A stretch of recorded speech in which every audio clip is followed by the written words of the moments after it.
Hey everybody, welcome back to another Judgment commentary of Made in Abyss, but today I'm going to be checking out episode 5. Now last time was episode 4, and there's not much to really discuss about last episode. It was a good episode, but not much is worthy of me reiterating my already existing thoughts. But if there's one thing I'd like to say, it's about what I said earlier. I'd like to reiterate what I was talking about with it being slow. Now when I said it was slow, especially with episode 3, I wasn't trying to indicate that the pacing was poor, because if anything, this show has done pacing extremely well. Just because I said some episodes might have been slow, I didn't mean that as a bad thing.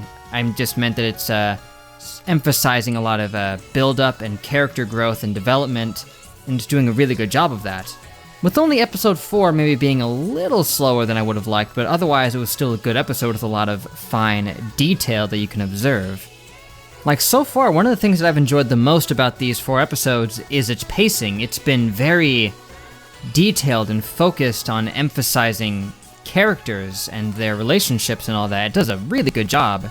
Just because I said that it might be slow doesn't mean it's bad. I mean, just look at Alien. It's got that movie has some of the slowest pacing early on from anything I've seen, and yet it's a cinematic masterpiece because it handles it so exquisitely, and Made in Abyss is doing something similar. So long story short, I like the way Made in Abyss has been taking its time to build up the characters and the events. It's made it very intriguing, and I can't wait to see where it goes from here and how it's going to deliver on this masterfully done build-up. Well, I guess we'll see how masterfully done the build-up is when we see what it has to deliver. So without further ado, let's just start episode 5.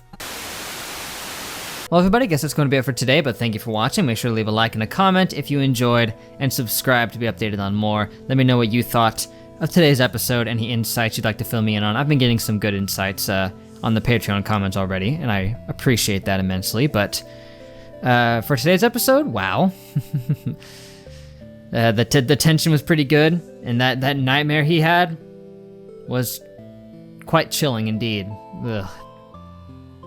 Not pleasant to have to see that. And it's continuing to show good dynamics between Rico and Reg, because he seems to be a lot more cautious and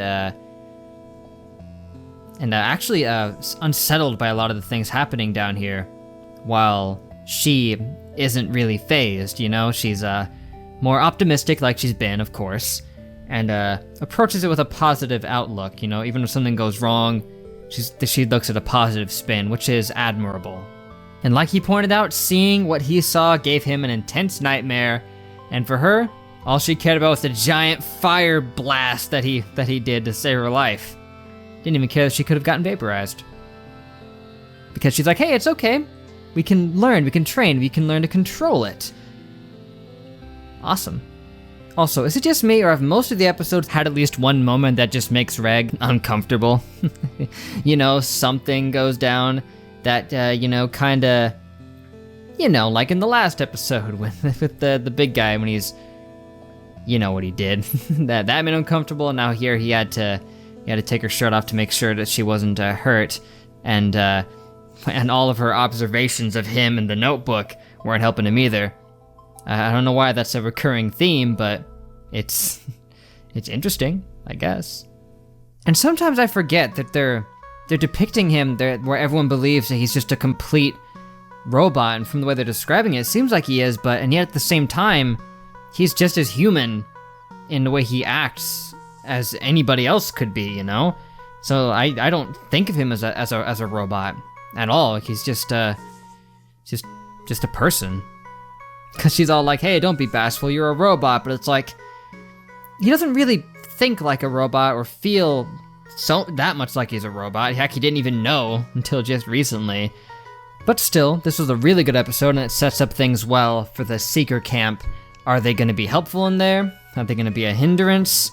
Who knows? I mean, they obviously couldn't have gotten correspondence that these two are on the run, but not this quickly anyway, but I don't know, she seemed like she knew something. She saw her and she said, oh, she's still alive, huh? That brat.